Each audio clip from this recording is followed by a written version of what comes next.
Olá a todos, sejam muito bem-vindos a mais uma sessão de Mulheres Heroínas. A heroína que vos trago hoje deixou-nos grandes contribuições ao nível da física teórica e da álgebra abstrata. Chama-se ela Amy Noether. Aqui está um retrato de Amy Noether. Esta grande matemática, que foi considerada pelo próprio Albert Einstein uma das grandes matemáticas da humanidade, se não mesmo a grande matemática da humanidade, nasceu num período histórico complicado.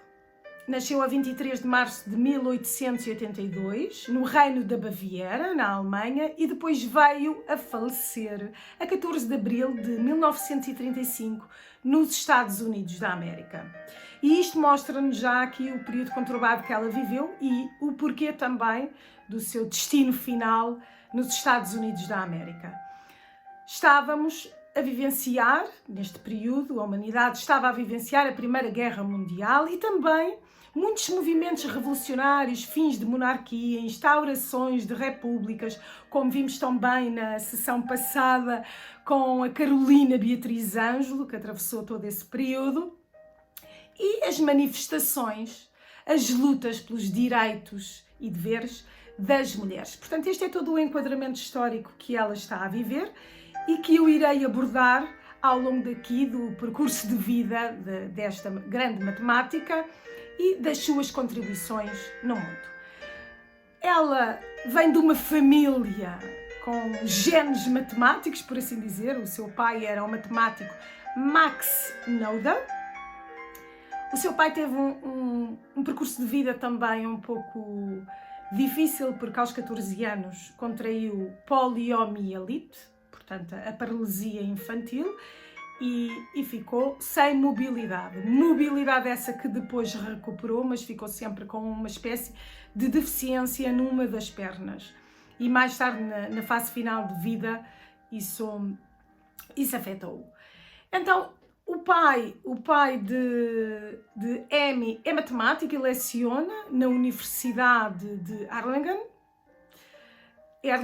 não sei bem como é que se diz, na universidade, e era um autodidata. Ele era um autodidata. Portanto, os seus estudos foram completamente de autodidata e só mais tarde é que lhe foi atribuído um doutoramento e ele iniciou os seus trabalhos enquanto professor.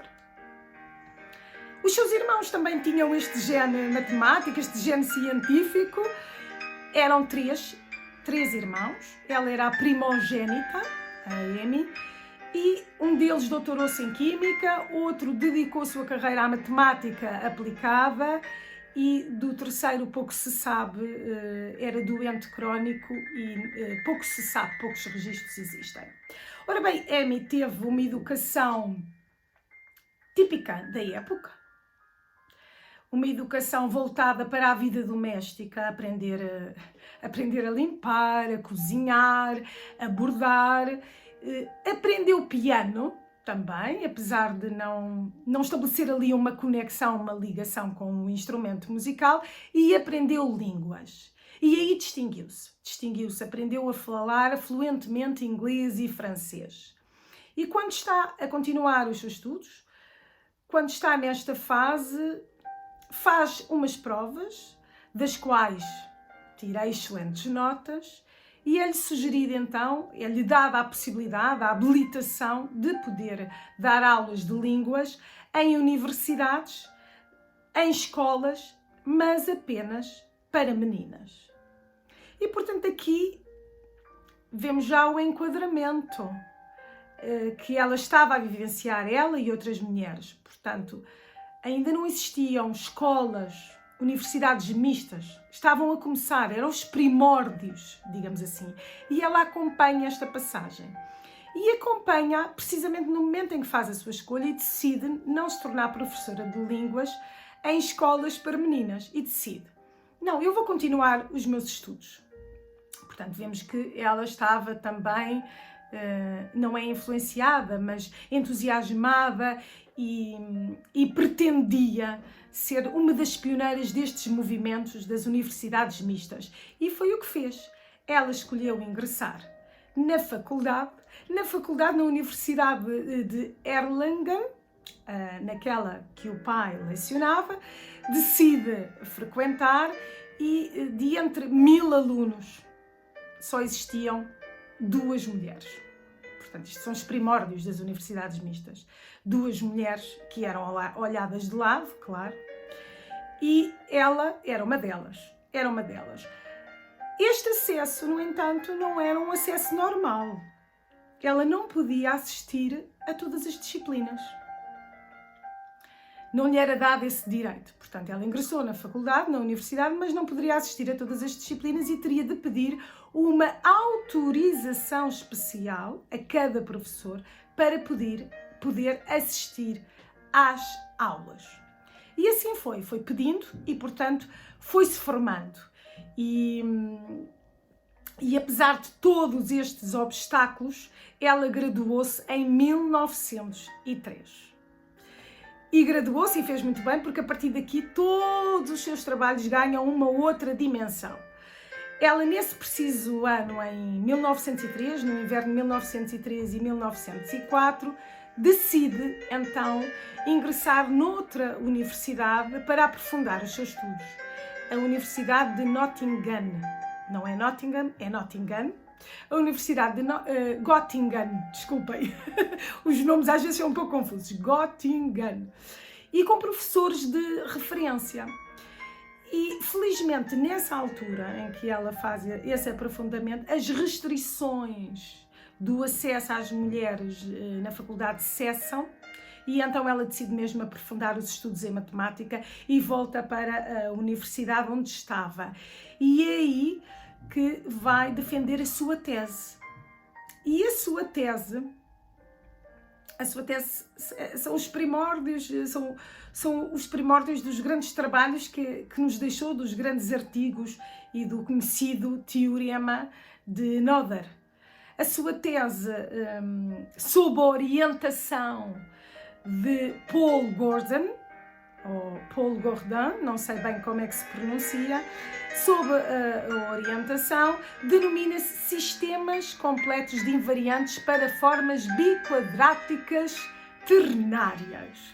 E é uma tese que, obviamente, que vai ter o devido reconhecimento e vai ser bem recebida por todos, e como consequência disso há um convite para que lecione na própria faculdade.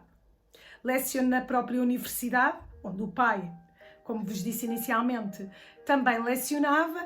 No entanto, leciona apenas como substituta do próprio pai. Substituta do próprio pai quando ele se sente mais debilitado, mais doente. Mas há aqui algo a destacar. Ela recebeu este convite pela sua tese de doutoramento devidamente reconhecida publicamente. No entanto, ela trabalha, mas não recebe qualquer tipo de vencimento. Portanto, este é um enquadramento das mulheres da época. E Amy passou por esta fase, tornou-se uma pioneira nas universidades mistas e devem ter sido muitos os constrangimentos, mas superou todos os obstáculos. É convidada, após a sua excelente contribuição com a sua tese, para lecionar como substituta do seu pai, mas não recebe nada por isso. E este enquadramento talvez lhe tenha dado mais força para se tornar pioneira nos seus trabalhos e nos artigos, que começa por desenvolver variados. De 1913 a 1916, ela publicou diversos trabalhos que marcam o início do seu percurso na álgebra abstrata. E esses trabalhos, ela inspirou-se em alguém que vai ser muito importante no seu próprio percurso, que é David Hilbert, que entretanto em 1928 torna-se um futuro membro da Royal Society. E ainda bem que se inspirou, porque ele vai efetivamente ajudá-la no seu desenvolvimento científico. Em 1915 é convidada pelo próprio David Hilbert a retornar à universidade, onde ela tinha aprofundado os seus estudos, a tal de Göttingen, mas como professora.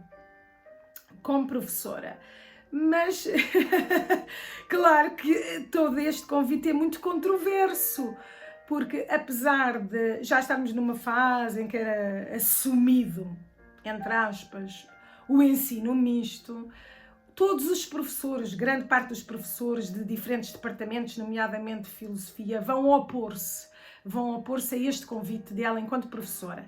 Este estatuto de professor era um estatuto que tem um nome específico, chama-se...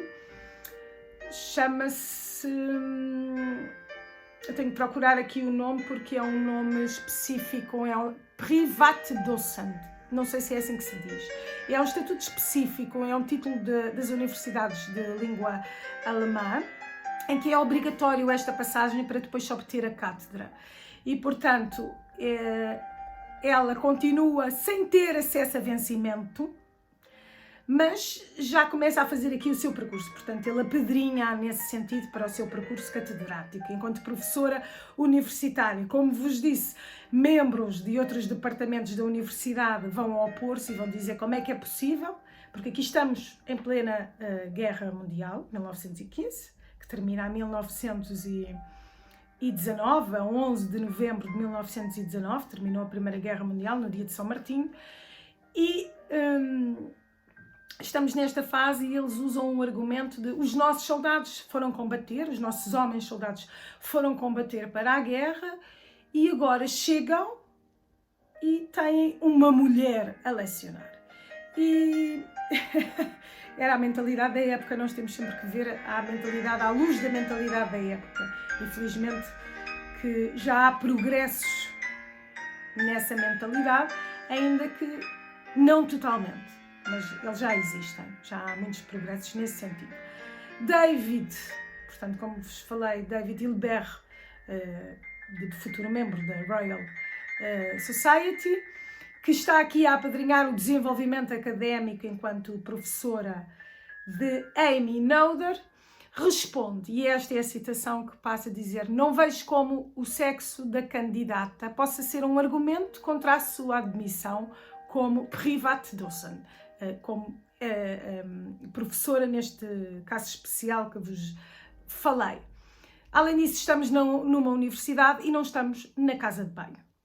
Portanto, foi uma resposta que acabou por ser muito direta, muito incisiva e que silenciou de algum modo aquela controvérsia e foi possível a Amy lecionar, sim, na universidade, mas como vos disse, sem salário.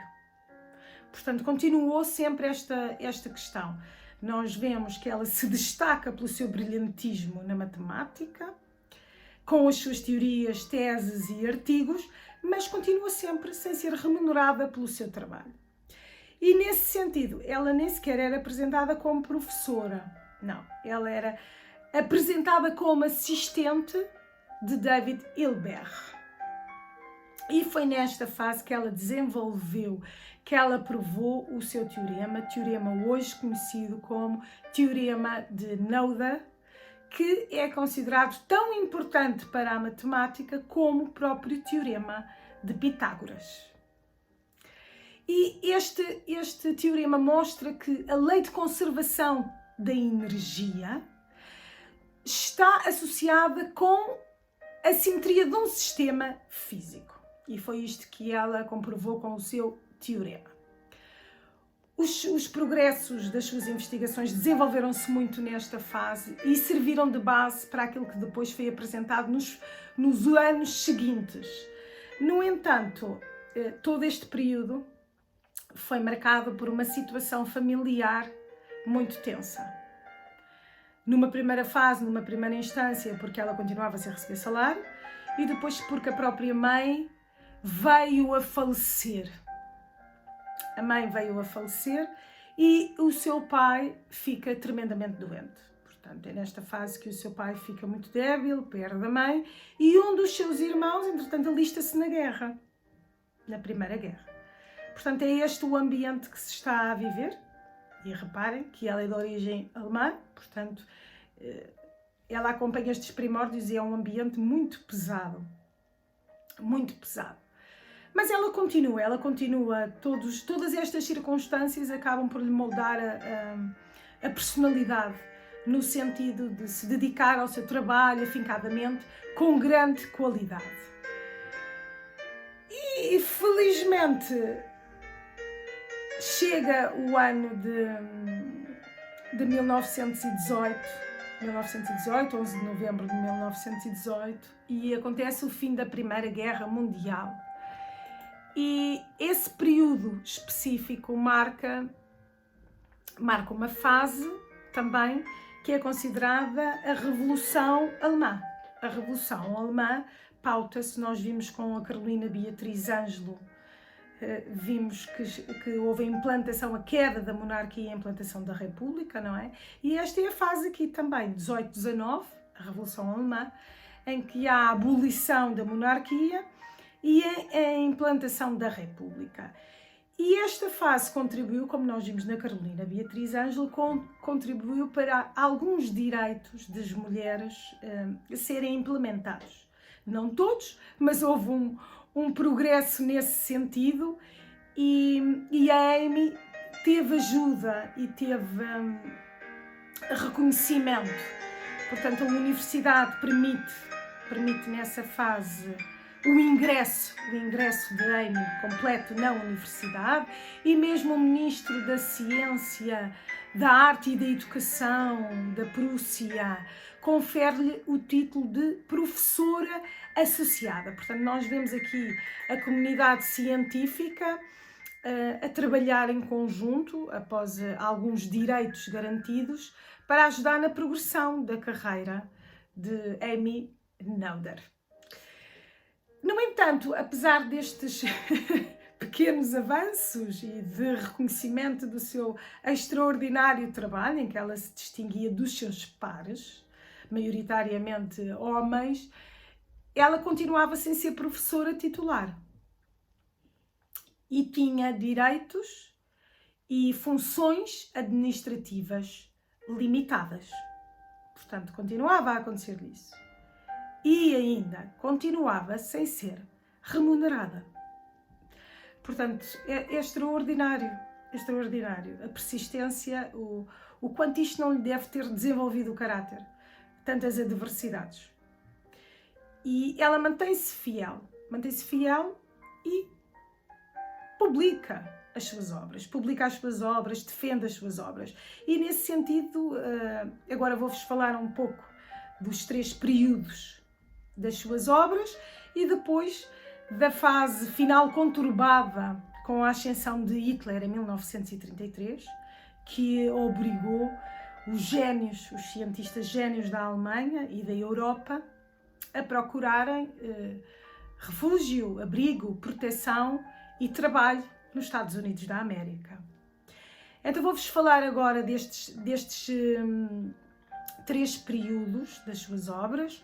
O primeiro período entre 1908 e 1919, e ela deu grandes contribuições, significativas contribuições à teoria dos invariantes e dos corpos numéricos. E destaca-se então a referida tese que vos falei, em que o seu orientador era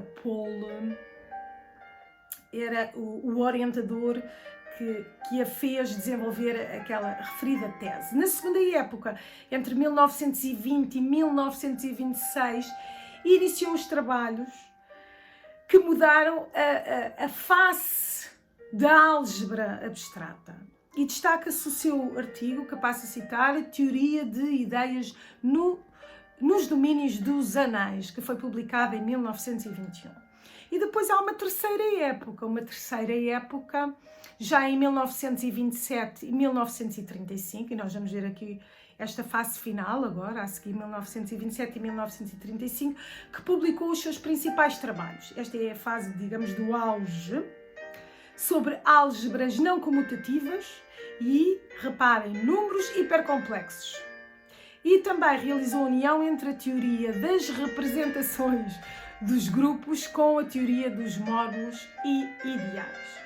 Portanto, ela contribuiu significativamente para o desenvolvimento da matemática ao nível mundial.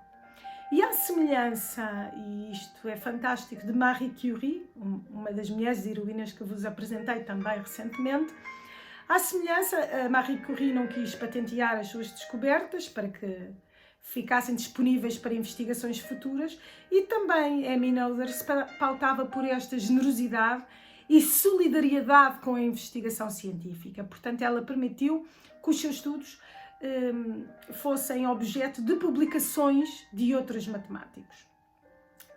Deu-lhes essa liberdade, porque acreditava precisamente que o progresso científico deve servir a todos, deve servir à humanidade. E aqui temos mais outro traço, mais outra característica da sua personalidade tão distinta. E agora vamos chegar aqui à fase delicada. Todas foram muito delicadas, não é? Porque ela atravessa estas conturbações todas da Primeira Guerra Mundial, mas agora vai mesmo passar a fase de perseguição, a perseguição que aconteceu aos judeus, porque não vos revelei logo no início, mas ela vem de uma família judia. Então, em 1933, há aqui a ascensão de Hitler e toda a dinâmica nazi se instala, se reflete na sociedade. Hitler, entretanto, assume uma lei que vai afetá-la profundamente. Essa lei estava destinada a todos os funcionários públicos e, portanto, todos aqueles de origem, digamos assim, suspeita, ou seja, os judeus, todos os de origem suspeita teriam de ser dispensados das suas funções. E começa aqui o despedimento coletivo e até nas universidades. Portanto, isto afeta tanto Emmy Noether como muitos professores universitários e génios alemães foram perseguidos, foram insultados, começaram por ser despedidos, e depois, mais tarde, por aqueles que eram simpatizantes do nazismo, que diziam: eu não quero ter aulas com uma professora judia. E de facto nós vemos aqui, isto foi uma fase, um período histórico, que não se chama Idade das Trevas, porque esse é outro, mas é um período de treva tremenda, de xenofobia, racismo, e ela sofre isto tudo na pele. Portanto, nos anos finais de vida ela sofre isto, à semelhança de Einstein, e à semelhança de outros génios, e nesse sentido eu aconselho vivamente uma série de 8 episódios que a National Geographic fez, também fez sobre o Picasso, fez sobre o Einstein. Ela já tem alguns anos, se puderem ver. Eu confesso que não houve episódio que não me tenha emocionado. Está muito bem escrito, muito bem realizado e interpretado. E que nós conseguimos perceber nitidamente o que aqueles génios da ciência, e não só, todos, estou a falar aqui especificamente de génios da ciência porque estou a apresentar uma mulher heroína, um gênio da ciência, mas no fundo que todas as pessoas sofreram, de todas as nações que estiveram envolvidas na Primeira Guerra. E há um episódio muito particular dessa série que aconselho a ver da National Geographic, que se chama Einstein. Essa série de 8 episódios, há um episódio em que eles realmente começam todos recebem convites das universidades dos Estados Unidos e começam todos a fazer a sua fuga, digamos assim, e nós vemos que alguns desses cientistas alemães ficam a trabalhar para o regime nazi. Entretanto, por acaso, como sabem, não é? Einstein começa a desenvolver a bomba atómica, que depois originou a tragédia que nós sabemos em Nagasaki e Hiroshima, mas também os alemães estavam a fazê-lo. E estavam quase para ser aqueles que criaram a bomba atómica e que poderiam usá-la até de forma mais desastrosa do que ela já foi. Não sabemos, e felizmente que não sabemos. Mas eles o regime nazi tinha contratado, portanto tinha quase ali aqueles cientistas específicos para a elaboração da bomba, e nesse episódio vemos, E essa foi uma das partes que eu me emocionei. Eu não me lembro agora do nome do cientista e dos outros alemães que estavam ali a trabalhar para a bomba atómica alemã, mas eles sabotaram-na. Eles sabotaram o processo científico para que não fosse criada. E isto é surpreendente porque... agora emocionei-me mais uma vez, peço desculpa, mas é surpreendente porque vemos o que aqueles próprios cientistas não devem ter passado, porque estavam ali no próprio regime e se calhar aquela foi a forma que encontraram de ir contra o regime, disfarçando-se como estando no regime e sabotando a própria experiência. E, muito interessante, vejam, e esta é a realidade de Amy Noether. E então, em 1933, com esta ascensão de Hitler, ela vê-se obrigada, felizmente, à semelhança de Einstein e de outros cientistas, teve convite